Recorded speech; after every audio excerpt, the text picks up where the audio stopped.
श्रियकान्ताय कल्याणनिधये निधयेतिनाम् श्रीवेङ्कटनिवासाय श्रीनिवासाय मङ्गलम् लक्ष्मी सविभ्रमालोकसुभ्रूविभ्रमचक्षुषे चक्षुषे सर्वलोकानां वेङ्कटेशाय मङ्गलम् श्रीवेङ्कटाद्रिशृङ्गाग्रमङ्गलाभरणाङ्गये मङ्गलानां निवासाय श्रीनिवासाय मङ्गलम् सर्वावयव सौन्दर्य सम्पदा सर्वचेतसां सदा सम्मोहनायास्तु वेङ्कटेशाय मङ्गलम्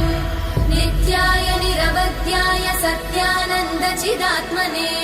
सर्वान्तरात्मने श्रीमद् वेङ्कटेशाय मङ्गलम्